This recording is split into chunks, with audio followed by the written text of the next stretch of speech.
नर्मदे हर नर्मदा प्रखर के इंटरव्यू की श्रृंखला में आज हम बैठे हैं निमाड़ प्रांतीय नर्मदी ब्राह्मण समाज धर्मशाला खंडवा के सचिव श्री सुभाष केशोरे जी के यहाँ पे।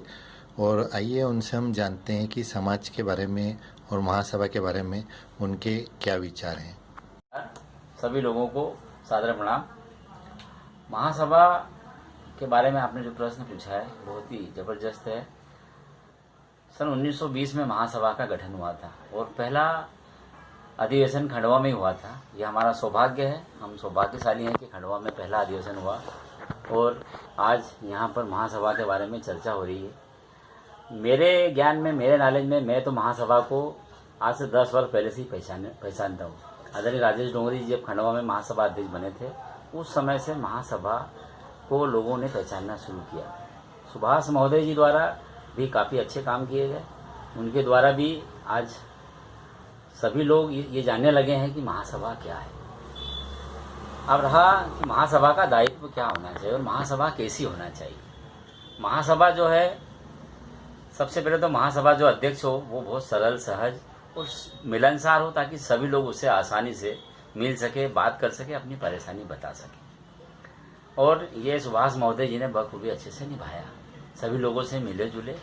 और आने वाला महासभा अध्यक्ष भी ऐसे ही होना चाहिए, क्योंकि महासभा का जब तक जीवन संबंध इकाइयों से नहीं होगा तब तक इकाइयां महासभा को नहीं पहचानेगी। इसलिए सभी लोगों से और सभी समाजजनों से मेरा आग्रह है, सभा के समाजजनों से मेरा विशेष आग्रह है कि सभी लोग मिलकर महासभा की संबद्धता ग्रहण करें सबसे पहले तो। और महासभा में जो सभी इकाइयां हैं, इकाइयों का भी विस्तार होना चाहिए, क्योंकि जितने छोटे से छोटी जगह पर हमारी महासभा की इकाइयां गठित हुई वो जाके महासभा के रूप में सम्मिलित होगी और समय समय पर महासभा सभी लोगों को सहयोग भी कर सकती है। आज महासभा एक ऐसी संस्था है जो पूरे नारमदी ब्राह्मण समाज का प्रतिनिधित्व करती है। तो वो 1920 से 2020 100 वर्ष महासभा के किस रूप में आप देखते, कहाँ होना चाहिए था, कहाँ तक पहुंची है, कहाँ हम नहीं पहुंच पाए? बहुत अच्छी बात है, बहुत बढ़िया प्रश्न पूछा आपने कि 1920 से आज 2020 हो गया, 100 साल हमारी महासभा के गठन को होगा। लेकिन 100 वर्षों में जो हमको उन्नति करना था, जो प्रोग्रेस करना था, वो हम नहीं कर पाए, क्योंकि आज से 10 साल के पहले की जो महासभाएं थी वो एक अपने सीमित दायरे में ही रही। आदरणीय राजेश डोंगरी जी के साथ मैंने काम किया है महासभा में और सुभाष महोदय जी के साथ भी हमने काम किया है। अब ऐसा लगता है कि हाँ, महासभा लोगों तक पहुंच रही है, लेकिन अभी भी महासभा को जो दायित्व जो काम करना चाहिए वो उतने अच्छे से अभी नहीं हो पा रहे। सभी इकाइयों से संपर्क सतत, सभी इकाइयों के काम, हमारे जो युवा बच्चे हैं उनके रोजगार के लिए समय समय पर कार्यक्रम करना, समय समय पर उद्योग मेले लगवाना, ऐसे बहुत सारे काम जो है अभी नहीं हुए हैं। ये सब काम, क्योंकि आज के समय में जब तक हम युवाओं को नहीं जोड़ेंगे हमारी महासभा सफल है ही नहीं, ऐसा मैं मानता हूँ। सर, जैसे कि आप राजेश डोंगरी जी का नाम बार बार ले रहे हैं, जहाँ तक यह सुनने में आया वर्तमान महासभा ये चाहती है कि जो भी अगला महासभा अध्यक्ष आए वो निर्विरोध आए, जबकि राजेश डोंगरे जी ने ही ऐसे सज्जन हैं जैसे महासभा अध्यक्ष है जिन्होंने लोकतांत्रिक प्रक्रिया से महासभा का अध्यक्ष चुनने की जो विधि थी वो प्रारंभ की थी। तो क्या हम वापस से लोकतांत्रिक से चीनी प्रक्रिया की तरफ बढ़ने जा रहे हैं या फिर हम वापस वैसे के वैसे लोकतांत्रिक प्रक्रिया में ही विश्वास करते रहें? नहीं, हम जिस देश में रहते हैं भारत में, वहाँ लोकतांत्रिक प्रक्रिया जो उसको ज़्यादा महत्व दिया जाता है और सदैव ये होना चाहिए। आज हमारा समाज बहुत व्रत रूप में है, किसी पे प्रेशर डाल के, दबाव डाल के किसी को निर्विरोध बनाना ये मैं उचित नहीं समझता। और न किसी क्षेत्रवाद को बढ़ावा देना चाहिए कि इस क्षेत्र का हो, उस क्षेत्र का हो या उस क्षेत्र का हो। आज डोंगरे जी के समय से जो चुनाव होते आ रहे हैं, सुभाष महोदय जी भी दोनों बार जीते तो चुनाव प्रक्रिया के माध्यम से मतलब वो चयन हुआ है। तो ये कि निर्विरोध आना चाहिए, ये मैं इस बात में बिल्कुल विश्वास नहीं करता। मेरे हिसाब से तो जो भी होना चाहिए, अच्छा बंदा है, भले ही उसमें चुनाव हो जाए, निर्विरोध है बहुत अच्छी बात है, लेकिन अगर चुनाव होता है और अच्छा व्यक्ति आता है महासभा के लिए तो चुनाव होना ही चाहिए, कोई बुराई नहीं उसमें। सर, महासभा के नए संविधान में एक पॉइंट उन्होंने डाला है कि वर्तमान महासभा 51 लोगों को नामांकित करेगी और 6 लोग जो है वो इकाई के नामांकित रहेंगे। इससे 57 वोट जो है वो महासभा अलग से जो डलवाएगी। तो ये निर्विरोध कैसे हो गया? मतलब इस आप खुद ही सोचिए कि 57 वोट तो महासभा को पहले ही मिल जाएंगे और जो नया व्यक्ति आएगा चुनाव लड़ने वो तो जीरो से चालू करेगा। तो इस बारे में आप क्या विचार रखते हैं? नहीं, ये जो अभी आप प्रश्न कर रहे हो, ये अभी जो संविधान बना है, नया संविधान, इस नए संविधान में उन्होंने जो पुरानी महासभा है उसके 51 सदस्यों के वोट इसमें काउंट किए गए। तो 51 वोट कोई मतलब महासभा अध्यक्ष का परिणाम डिक्लेयर करने के लिए कोई बहुत मायने नहीं रखते हैं, क्योंकि सभी इकाई, आज 36 इकाई है हमारे पास संविधान में रजिस्टर्ड, तो 36 इकाई के 6-6 वोट भी आप मान लो तो 51 वोट उस पर भारी पड़ते हैं। ऐसा कुछ नहीं कि वो महासभा के 51 वोट डल जाएंगे तो नया अध्यक्ष चुना जाएगा उसको। ये सोच जो है बिल्कुल गलत है। समय के हिसाब से और महासभा का जो भी महासभा के पदाधिकारी हैं उनको भी महासभा में वोट करने का अधिकार तो है और होना भी चाहिए, क्यों नहीं होना चाहिए। मैं तो ये बोलता हूँ कि जैसे जैसे इकाइयों का गठन बढ़ रहा है वैसे वैसे महासभा के सदस्यों की संख्या भी बढ़ना चाहिए। भाई आज 36 इकाई है तो एक इकाई से 2 पदाधिकारी तो महासभा में कम से कम होना चाहिए ताकि उनका प्रतिनिधित्व आसानी से मिले। सर, जैसा कि आपने अभी ये बताया कि इकाइयों के भी 2-2 सदस्य जो हैं वो महासभा में कार्यकारिणी में होने चाहिए, जिससे इकाई का प्रतिनिधित्व महासभा में बढ़े।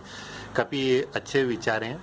और एक बात और इसमें मैं कहना चाहता हूँ कि एक इकाई से यदि 4 सदस्य वोट देने की कंडीशन में थे, 4 या 6 मान लीजिए आप, 6 यदि देते हैं, इंदौर, भोपाल, जबलपुर जैसे बड़े शहर जहाँ पे करीब 30-35 हज़ार से लेकर लाख तक अपने समाज के लोग रहते हैं, क्या केवल 4 या 6 लोग उन लाख या हजारों का प्रतिनिधित्व कर सकते हैं? क्या वहाँ पे बड़े शहरों की जनसंख्या के हिसाब से वोट का प्रतिशत नहीं बढ़ाया जाना चाहिए? बिल्कुल, आप बिल्कुल सही बोल रहे हो कि जैसे खंडवा इकाई को देख लीजिए आप। खंडवा में आज 20 से 25 हज़ार लोग निवासरत हैं, मतलब इतने सदस्य खंडवा में इकाई के हो सकते हैं। तो खंडवा में कम से कम 6-7 इकाई का खंडवा अकेले में ही गठन हो सकता है। खंडवा शहर में अकेले 6-7 इकाइयाँ बन सकती है।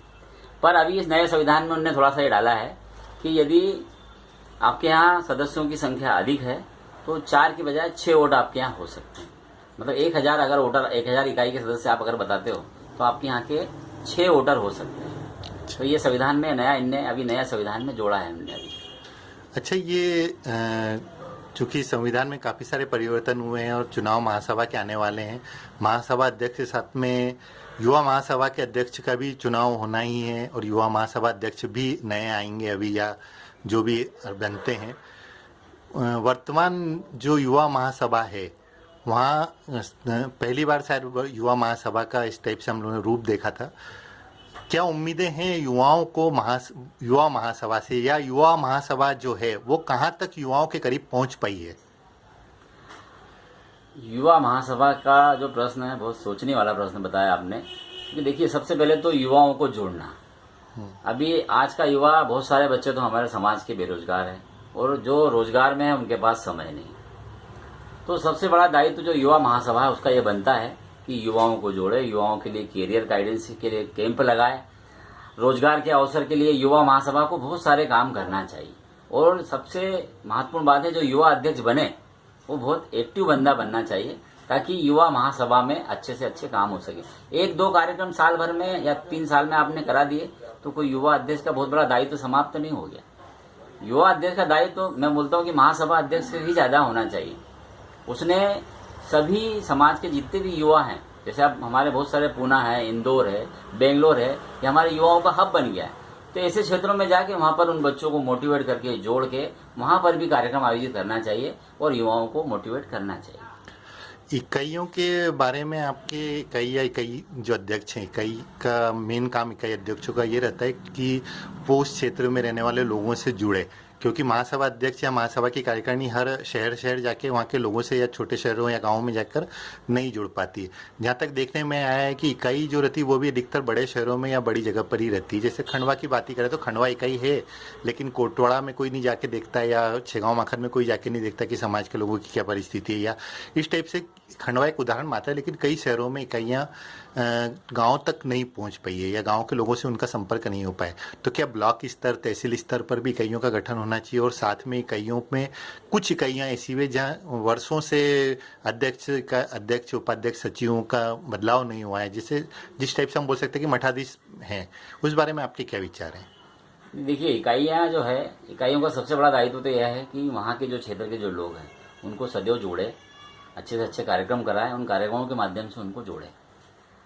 और रहा सवाल आसपास के गांवों के लोगों से संपर्क करना, तो देखिए खंडवा क्षेत्र में जो है, खंडवा के आसपास जो है, जैसे पंदाना है। सर, ये खंडवा का एकमात्र उदाहरण नहीं लिया मैंने, तो सामान्य सी बात कही है, क्योंकि आप खंडवा से हैं तो हो सकता है कि आप इसको नहीं व्यक्तिगत लें, लेकिन ये सभी व्यक्तिगत नहीं लिया मैंने। खंडवा में आप इसलिए बताना चाह रहा हूँ कि खंडवा जैसे पंदाना है, मूंदी है, हरसूद है, इनको हमने अलग से इकाई दर्जा दिलाने के लिए पूरे प्रयास कर इकाई बन चुके हैं। ऐसे ही सभी क्षेत्रों में बोलना चाहता हूँ। मैंने अभी आपको इसके पहले बोला था कि इकाइयों का विस्तार होना चाहिए, तो इकाइयां जो ब्लॉक स्तर पे और जिले स्तर से ब्लॉक स्तर के लोगों को भी इकाई के रूप में देना चाहिए, तब तो वो महासभा से जुड़ पाएंगे। और इकाई का सबसे बड़ा दायित्व ये होता है कि इकाई में जितने लोग, समाज के लोग निवासरत होते हैं, उन सभी तक वो पहुंचे और उनको समाज का दायित्व बताए। देखिए, कई बार लोगों का ऐसा कहना होता है, और कई लोगों से मैंने देखा भी है कि वो समाज से अपेक्षा करते हैं कि समाज ने हमको क्या दिया।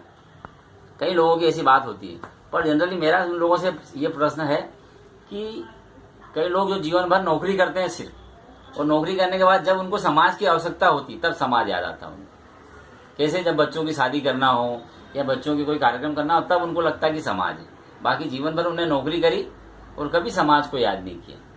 तो मेरा ऐसे सभी लोगों से आग्रह है कि चाहे वो सर्विस करे, चाहे बिजनेस करे, चाहे कुछ भी करे, पर समाज में जुड़ के रहे। आज जैसे खंडवा की बात करना चाहूँ, खंडवा में 22 से 25 हजार लोग हैं और करीब 7 से 8 हजार परिवार रहते हैं यहाँ पे। अब इन सभी परिवारों से इकाई का मिलना इतना संभव है क्या? तो ये हम सिर्फ प्रचार माध्यम से, पेपर के माध्यम से, टेलीफोनिक माध्यम से, व्हाट्सएप के माध्यम से संपर्क करते हैं लोगों से और उनको कोशिश करते हैं कि ज़्यादा से ज़्यादा जोड़ें। और उसी का परिणाम है खंडवा में कि जब नर्मदा जयंती का कार्यक्रम हम आयोजित करते हैं, तो मान लीजिए कम से कम यहाँ पे 5 से 7 हजार लोगों को हम गैदरिंग करते हैं और उन लोगों को इकट्ठा करके समाज के बारे में दायित्व बताते हैं। और साथ ही संस्कारों को जिंदा रखने के लिए हम श्रावणी भी करते हैं। नर्मदा जयंती पे बच्चों की 101 बच्चे, 110 बच्चों की जनेऊ तक की हम लोगों ने निःशुल्क जनेऊ की है। तो ऐसे कार्यक्रम भी हमने समय समय पे आयोजित किए हैं। इकाइयों के चुनाव के बारे में क्या विचार है आपके? इकाइयों के चुनाव भी समय समय पे होना चाहिए। तो आपने श्री सुभाष केशवरी जी ने बड़ी बेबाकी से अपनी राय रखी और सभी मुद्दों पर खुलकर बात की है, बिना संकोच के, निडर होकर काफ़ी अच्छे से आपने सभी प्रश्नों के जवाब दिए। बहुत बहुत धन्यवाद भाई साहब। नर्मदे हर। नर्मदे हर, थैंक यू।